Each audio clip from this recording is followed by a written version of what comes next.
Ya pasan 4 minutos de las 9 de la mañana y es momento de comenzar la charla con el ministro de Educación y Cultura, José Carlos Maía, tras el primer Consejo de Ministros que tuvo lugar ayer en la Torre Ejecutiva. Bienvenido, Maía. ¿Cómo anda? Gracias por la invitación. Un gusto recibirlo. recibirlo. De estar con ustedes aquí. Bueno, ¿con qué se quedó de esta primera reunión de los ministros en funciones del gobierno de Yamandú Orsi?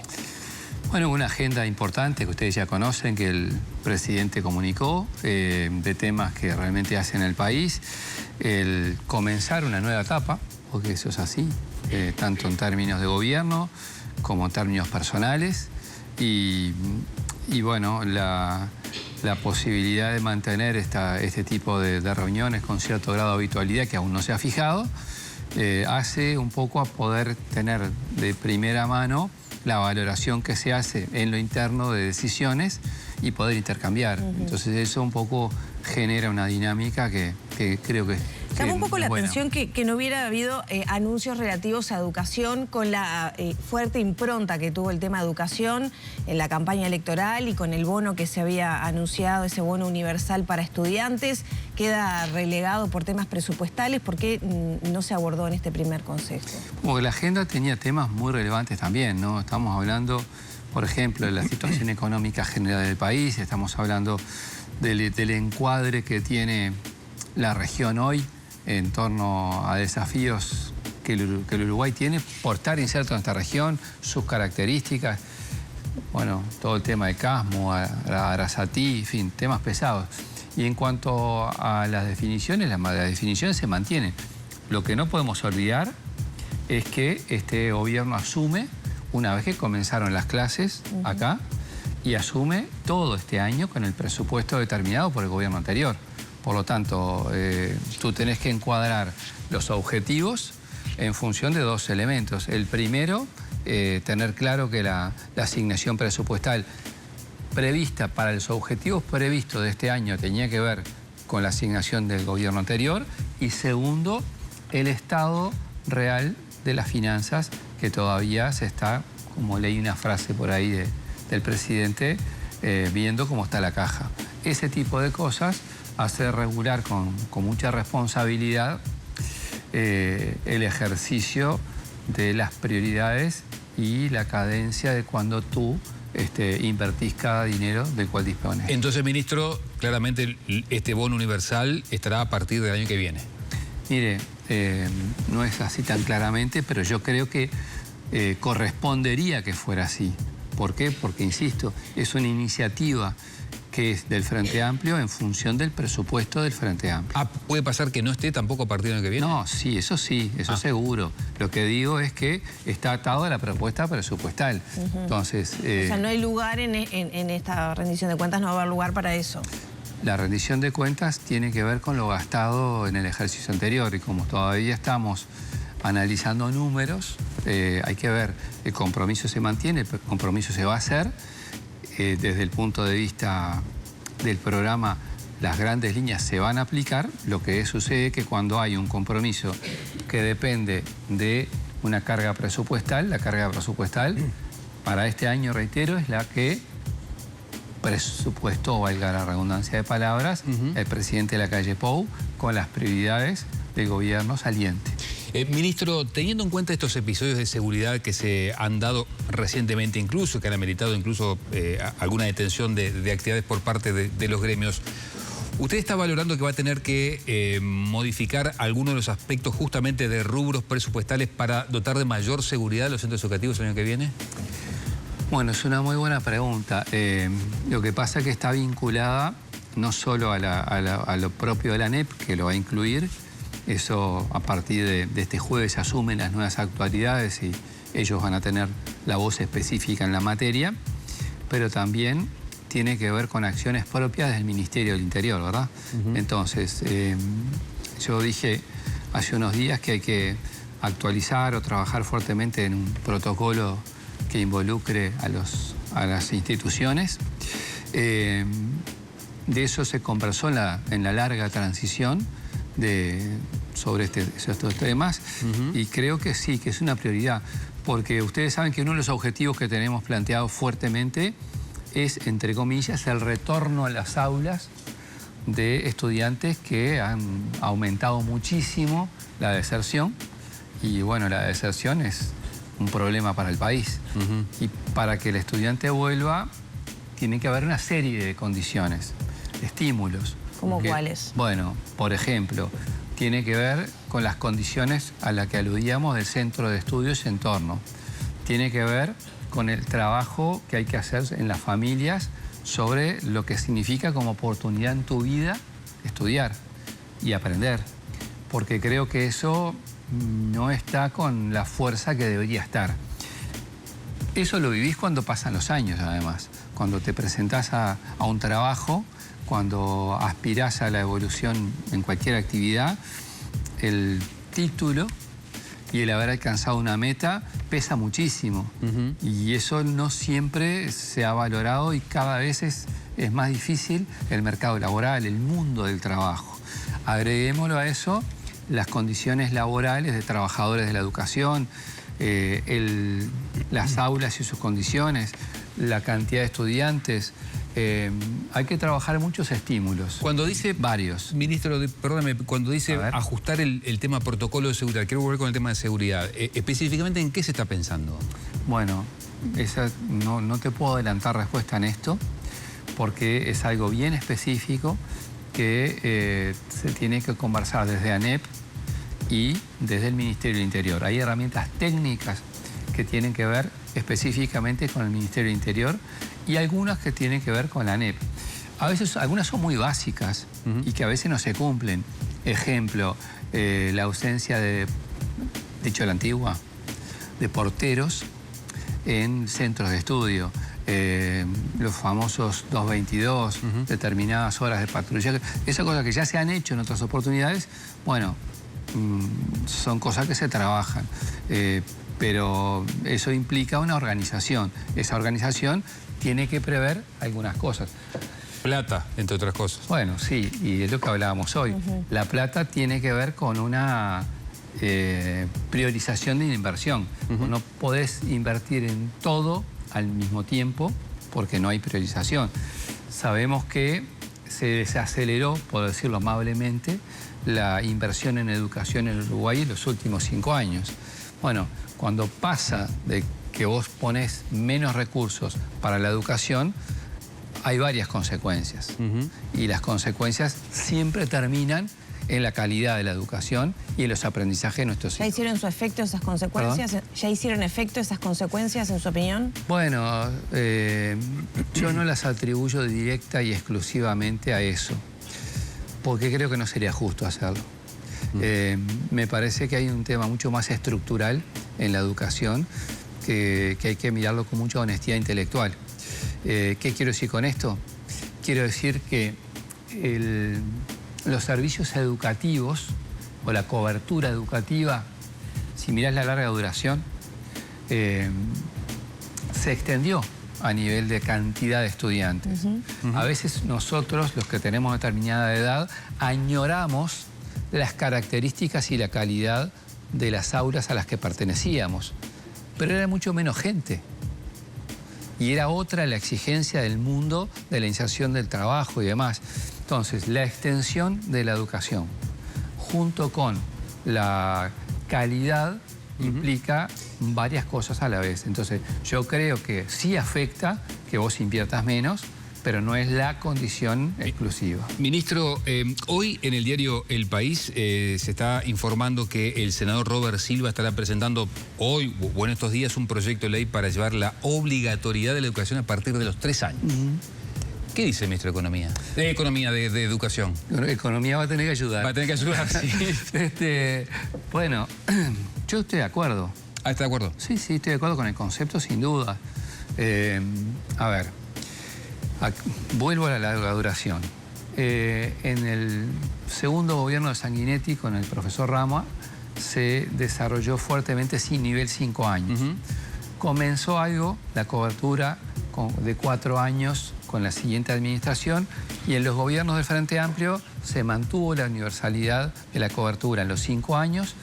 En 4 años se llegó a todos y en 3 años el Frente Amplio dejó una cobertura del 77%. Hoy, por lo que leí en el mismo artículo antes de venir acá, ¿sí? en El Observador, en este caso lo leí yo, estaría más o menos en el 80% la cobertura. Por lo tanto, estamos cerca de ese 100%. Es decir, la desaceleración de inversión quizá afectó la cobertura a pesar del bono demográfico que estamos viviendo por haber menos nacimientos. Entonces, el sentido del proyecto de ley anunciado yo lo comparto. Lo que pasa es que después hay que acompañarlo de acciones de gobierno. Es decir, yo puedo establecer la obligatoriedad, eso puede servir para que la familia dimensione lo importante que es que su hijo esté aprendiendo desde esa edad. Han cambiado las pautas, han cambiado la mirada en eso, pero con eso no alcanza. ¿Y desde cuándo se podría establecer y llevar a la práctica la obligatoriedad a partir de los 3 años en su totalidad? Bueno, de hecho, estamos cercanos al 80, por en torno al 80%. ¿Sí? El Frente la dejó en el 77%, se está en el 80% ahora. Sí, en la última década pasó del 54% al 80%, menciona el artículo del Observador. Exacto. En el 19 estaba en el 77%, o sea, al comienzo del 20. Entonces, esa es una pregunta que cuando esté la ANEP, a partir del jueves, seguramente les va a contestar con más propiedad que yo. Pero entiendo que hay que fijar plazos y planes. Y en los planes, esos plazos significaría ponernos metas para fin de gobierno y de diversificar la mirada. Bien. ¿Qué quiero decir con esto? Yo era de los que defendía que casi exclusivamente la cobertura tenía que ser a través de ANEP y de Inicial. Y también está el mundo CAIF y el INAU, que la vida a mí me ha demostrado, y a todos, que es una experiencia también compartible. En ese mismo artículo refiere a las diversidades de lo que es la enseñanza CAIF con respecto a la que después dan, entre comillas, ¿no?, el salto a la ANEP.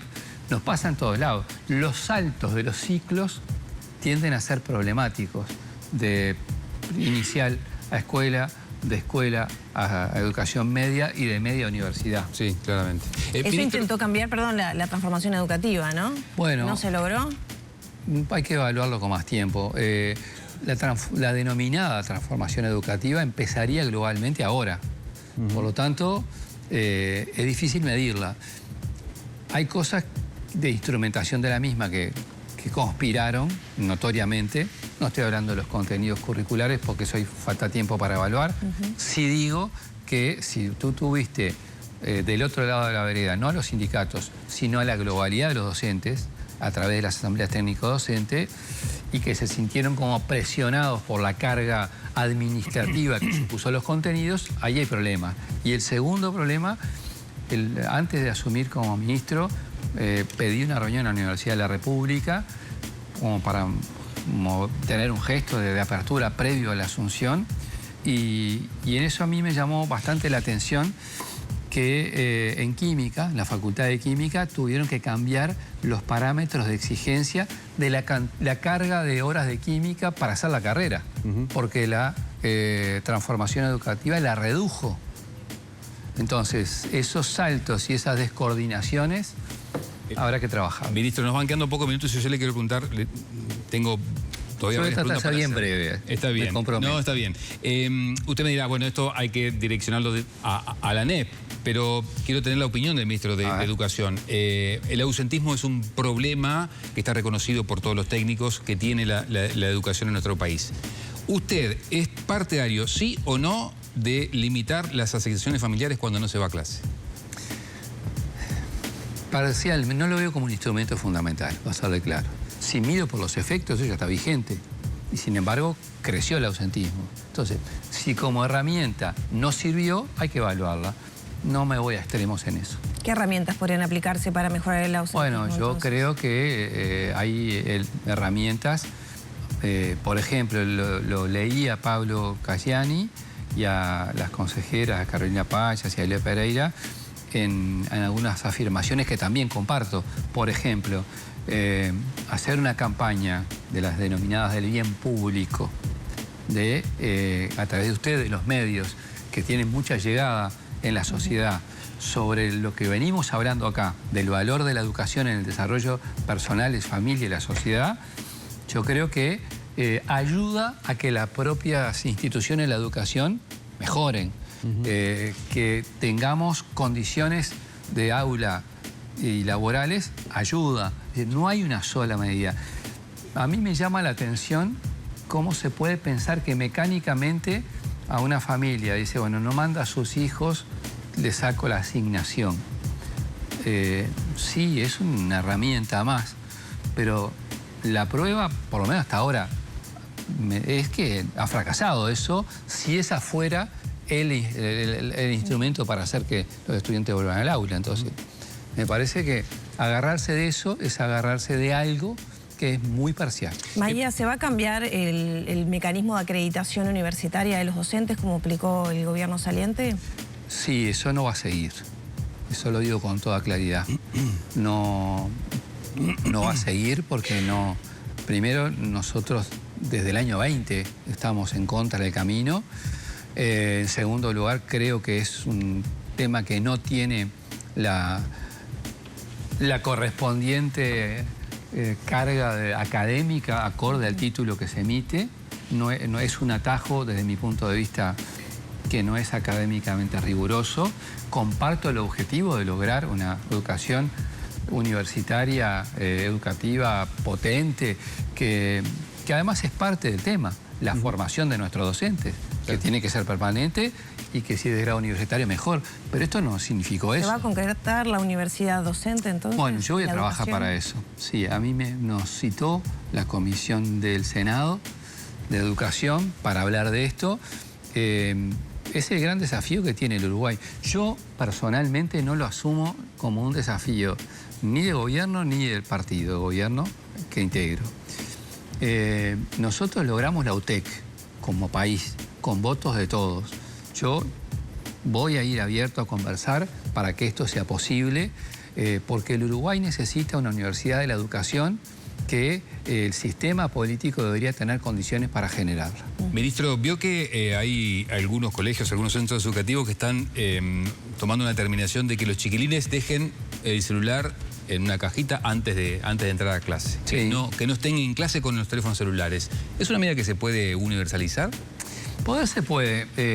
A ver, yo, si hay algo que extraño es dar clases, porque me encanta, me apasiona enseñar. Y tuve relación con este asunto de los celulares. Hay experiencias comparadas en el sentido de que hay países o regiones que están yendo por este camino. Vamos a ver cómo les va. El camino de prohibicionismo puro y duro no me parece a priori un camino que siempre dé efectos. Les voy a poner un ejemplo. Yo veía en mis clases a mis alumnos desesperados por agarrar el celular, ¿no? Y a veces estás ahí a cuatro ojos, ver qué pasa. En determinado momento se tiene que dar populismo, por ejemplo. Entonces le dije, busquen definición de populismo. Los tipos se zambulleron en el celular. Después de líderes que se consideren populistas. Y ahí le apareció de todo. Entonces, y terminó, guarden el celular y otra historia. ¿Por qué fui en ese momento por eso? Porque me acordé casi mucho más tiempo del que quisiera, cerca de 40 años atrás, cuando mi profesora Carmen Tornaría nos decía, ustedes no se enfrenten a la televisión, o sea, ustedes, que tiene color, movimiento, esto, aquello, lo otro. O sea, sean aliados de las herramientas tecnológicas. Eso a mí me quedó para siempre, lo cual no quiere decir que no estemos frente a un fenómeno nuevo de adicción a las tecnologías y a esto. Entonces, yo voy sin preconceptos. No soy hincha del prohibicionismo, pero estoy muy abierto a que las experiencias, analizarlas y ver sus resultados. Bien, 30 segundos finales. ¿Por qué quiere que el ministerio se llame Ministerio de las Culturas, las Artes, los Patrimonios y la Educación? No es que yo quiera, es una definición programática del Frente. ¿No es muy largo? Es muy largo. Yo personalmente creo que eso no es una prioridad para trabajar. Mi prioridad es que tengamos el mejor acceso a la cultura, que tengamos un ejercicio de derechos culturales en el interior, que podamos tener espectáculos y desarrollo de las artes y de la creatividad de nuestra gente, más allá del nombre. Maía, muchas gracias por estos minutos. Gracias a ustedes y fuerte abrazo a toda la audiencia.